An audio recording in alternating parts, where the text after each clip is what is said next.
Ouachita National Forest, one of the oldest protected areas in the southern U.S., spans nearly 2 million acres of untouched wilderness, perfect for hunting adventures.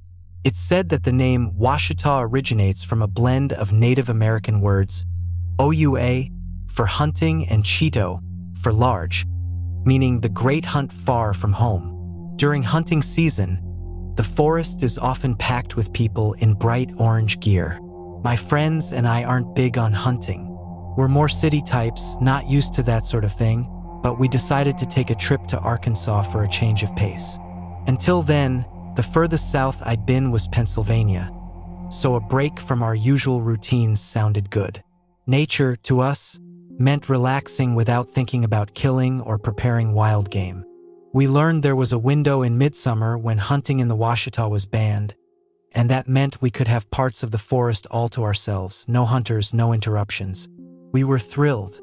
After driving for about 8 hours a day for 3 days from Haverhill, Massachusetts to Arkansas, we finally arrived. Making a road trip out of it, we stopped in Philly, D.C., and Nashville. D.C. was a highlight. I tried the famous mumbo sauce I'd seen on a travel show, and it lived up to the hype. When we finally reached Ouachita National Forest, we were more than ready to leave behind the stress of everyday life and immerse ourselves in the quiet of the woods. In other words, we were excited to get a little wild, drinking around the fire and belting out Dropkick Murphys songs. But our enthusiasm got the best of us. After just 2 nights, we had blown through our beer and tobacco supply. It was late afternoon when we checked our coolers and realized we were down to just 3 beers. That meant a trip to the nearest store, which was a solid hike away.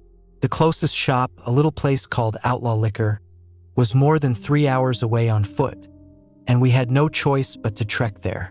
Outlaw Liquor, located on the outskirts of a small town called Crystal Springs, turned out to be more than we expected. The store was filled with taxidermy animals. Bears, deer, foxes, you name it. Jeff, the owner, was friendly and offered us samples of local wines and spirits. We walked in planning to grab a 6-pack but left with our backpacks stuffed with beer, jerky, and some local homemade wine, plus a couple of bottles of a stout called Abraxas that packed a punch at 11% alcohol. As we walked back toward camp, the sun started to dip below the horizon, and our feet ached from hours of walking. Sipping on our drinks, we tried to make the long journey a bit more fun. I handed out strips of the jerky we'd picked up, hoping it might help absorb some of the alcohol. At some point, nature called. I wandered into the woods, leaving my friends by the trail. After taking care of business, I turned to head back when I heard voices. At first, I thought it might be a group of hikers, so I figured I'd go over and introduce myself. Maybe we could share a few drinks. But as I got closer, I realized something was off.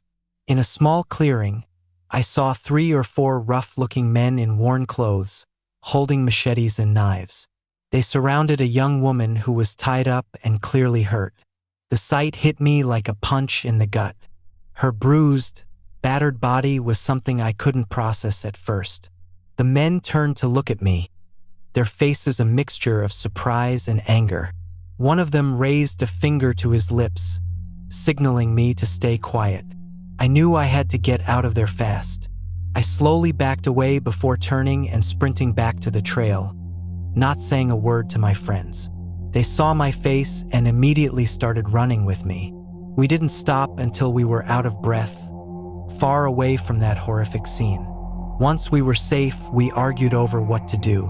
One friend wanted to call the police right away, while the other insisted we leave the forest as quickly as possible. Driving away seemed risky since we'd been drinking, but we decided to call the cops first and then get out of there before we ended up in trouble ourselves. We never got any updates from the police. My friend gave them as much information as possible over the phone, but I never found out what happened to that girl. I still think about her sometimes, wondering if she was rescued or if she ever made it out of that forest. Deep down, though, I fear that a part of her, at least, never left that clearing, taken by those cruel men in the wilderness.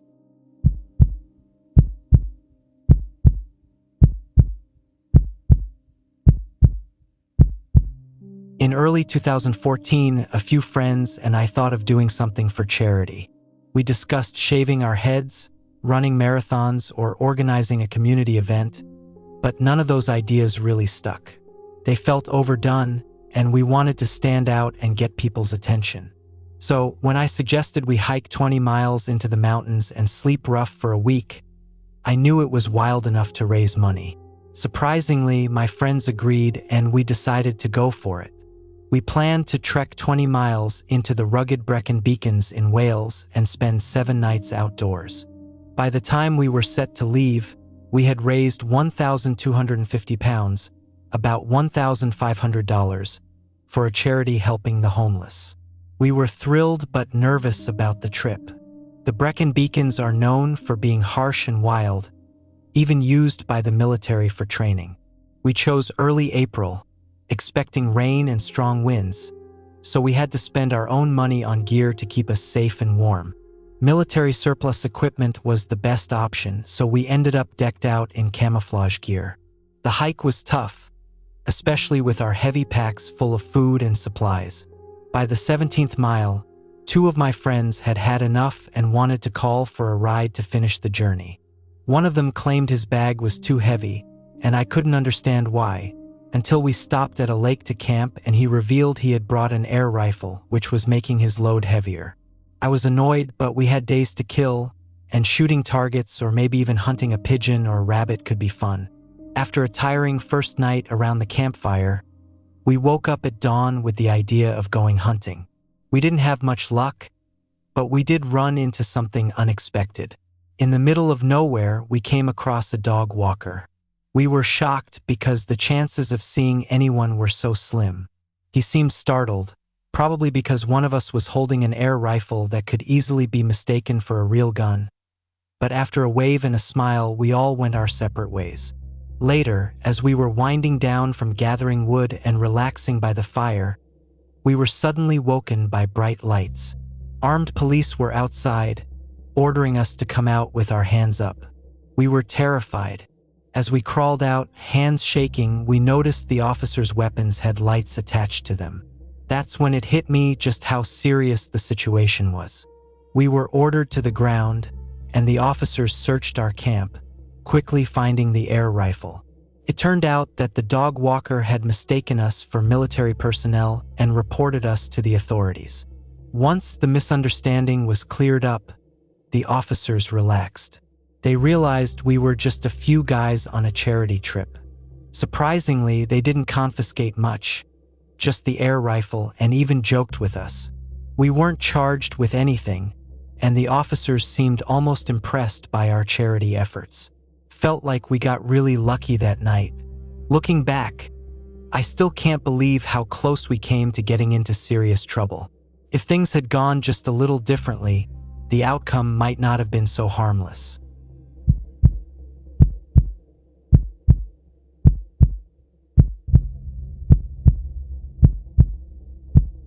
In the summer of 2012, some friends and I planned a camping trip to a small forest a few miles outside of my friend's hometown.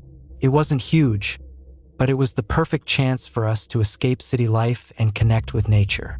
While the city has its perks, it can feel suffocating, so any opportunity to get out into the wilderness was welcomed.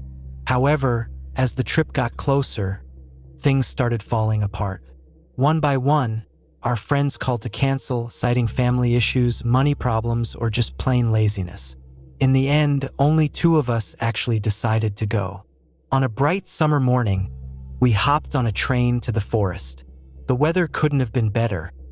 A clear sky with a soft breeze that made the hike through the woods easier than we had expected. We quickly found a decent spot to set up camp, right next to a small stream for washing and drinking water. The only issue was that it was very open and visible from the nearby trails, not very discreet at all. Later that afternoon, after our long hike, we decided to start a fire to cook dinner. However, building even a small fire can attract attention. The smoke, the smell of food cooking, it's like sending out an invitation to the whole forest. So, it wasn't too surprising when a group of local guys wandered into our camp to say hello. They seemed friendly at first, but I couldn't shake a bad feeling about them. It's strange how instincts can pick up on things like that. Small clues in how people talk or behave that signal something isn't right. I wasn't sure if it was the weird way they kept glancing at each other or the odd questions they asked, but I just knew something was off. Once they were out of earshot, my friend suggested we move the camp. Normally, he's the one I have to calm down when he gets paranoid. But this time, I knew he was right. Better safe than sorry. So, even though we were exhausted and tipsy, we packed up, put out the fire, and looked for a new spot. Luckily, we didn't have to go far. We found a heavily wooded hill that offered a bit more cover.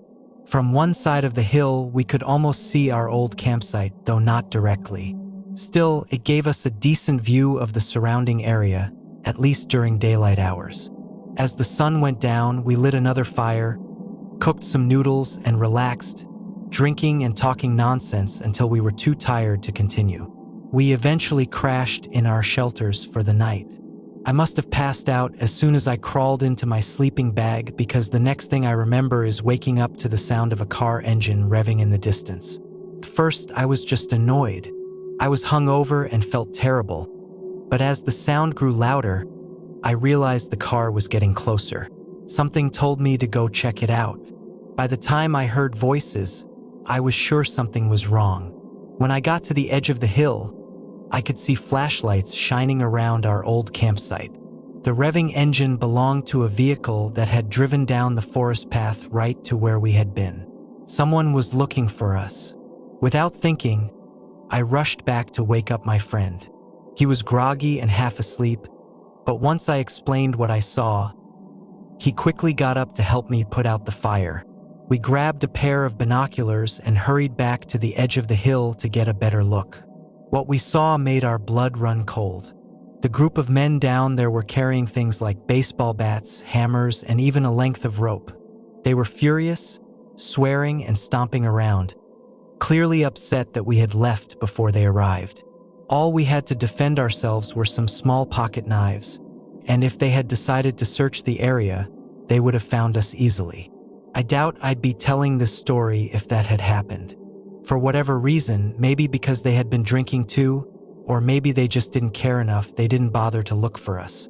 One of us kept watch while the other packed up our gear as quickly as possible. The men down below stayed at our old camp for a while, kicking at the remnants of our fire and taking out their frustration on the things we'd left behind. They didn't seem in a rush to leave, but they also didn't seem too interested in hunting us down. We were stuck on that hill until morning, unable to sleep. Even after the men finally left, driving off in their vehicle, I was terrified they might come back. Luckily, they didn't.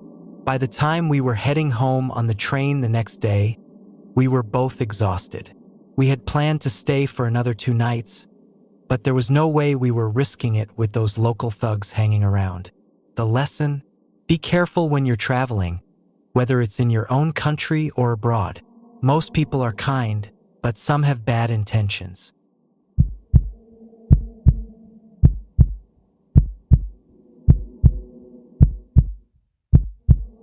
A couple of years ago, some friends and I took a late-night coach from Manchester to Dumfries for a week of wild camping. The main difference between wild camping and traditional camping is the lack of tents. Wild campers don't bring tents. They just use ponchos or tarps to create basic shelters and sleep on the ground. It can be uncomfortable, but it's part of the challenge and pushes you to your limits. At around 5 o'clock in the morning, we hadn't slept much and were trying to navigate our way through the Scottish countryside. Naturally, we took a wrong turn. We had 6.5 miles left to go, which meant about 9 hours of walking, and somehow we made a mistake 2 minutes in. I couldn't believe we could mess up so badly, but it was early, and we were exhausted. Looking pretty rough, we stopped a cyclist to ask for directions. He was friendly and pointed us the right way. We rounded a corner and saw a war memorial, which we used as a checkpoint. We couldn't resist stopping to take a break on some benches near the monument. The war memorial sat at a crossroads, and I was reminded of how people used to be buried at such intersections, which made me feel uneasy. The early morning sunlight warmed us as we continued southwest toward a bridge. The path was narrow, so we often had to walk on the road to keep going. Off to the left, we spotted our first rabbit, and it felt like a good sign. We pretended to aim at it with imaginary rifles, making popping sounds and rubbing our stomachs. The rabbit noticed us and darted into the bushes. We kept walking under heavy backpacks, passing a kitschy sign with plastic swords sticking out of it, written in Gaelic. One of us joked about how only Scottish people would understand. Eventually, we reached the bridge and crossed it, passing an old blacksmith's house and walking up a hill past a local high school. We reached a farm track with no workers in sight, just a bunch of grazing animals. The farmer's house was pristine, but the nearby barn looked like it hadn't been cared for in years. The sheep and young lambs noticed us and bolted, scared. We maneuvered past the barn and climbed over a couple of fences to avoid a huge waste tank. This put us right in front of another fence, the electrified kind. "Is it electric?" someone asked nervously. I traced the wire with my eyes and saw it connect to a battery unit. I cringed. It was too tall to jump over, and with our heavy packs, crawling under was out of the question. I imagined getting shocked and winced. I spotted a large stick nearby, careful to avoid cow droppings as I picked it up and used it to pin the fence down. I heard a faint buzzing as I stepped over. We kept going, crossing 2 more fields, climbing fences along the way. This wasn't easy with our gear. I pulled out my phone to film us climbing the first of many hills.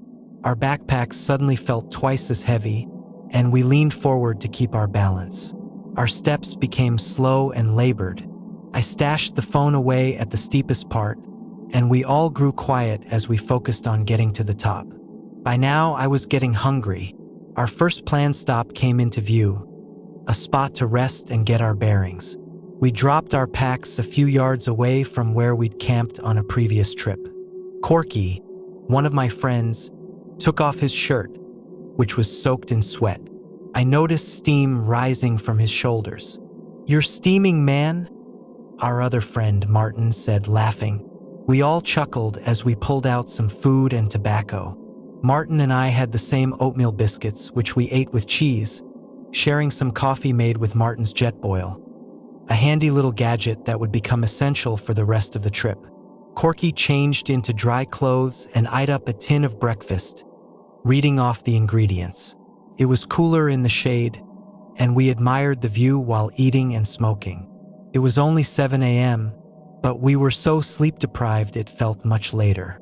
We guessed we'd arrive at our next stop, Lochabar, around 10 a.m. Corky wasn't convinced, still thinking the earlier wrong turn had thrown us off. His concerns proved valid as we reached a small cluster of houses after a slow, steady walk along the hilltop. We had to cross a field of cows, the only route with a manageable fence. Halfway through, the cows began to stare. Normally, this wouldn't be a big deal, but there were a lot of them, and their stares felt intense. "They're watching us," I said. "They're just curious," Martin replied. The cows started moving toward us, first walking, then trotting, and eventually some were galloping. Corky stopped, walking backward. "They're running at us," he shouted. We tried to run, but with our packs it was more like hobbling.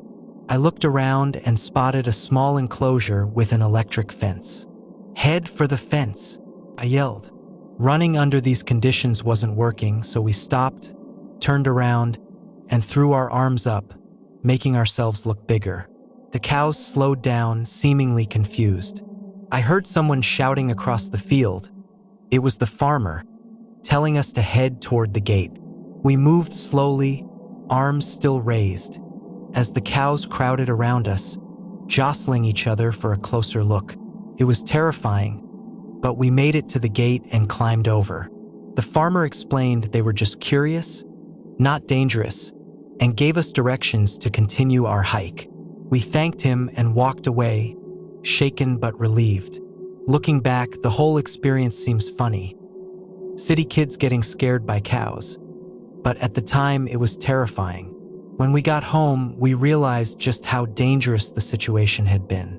Cows actually cause more deaths in the UK each year than sharks, often by trampling people who walk through fields instead of around them. There's even official advice for farmers to avoid putting cows with calves in public fields for safety reasons. So, next time you're thinking of taking a shortcut through a field, make sure it's empty. You might avoid an unexpected and dangerous encounter.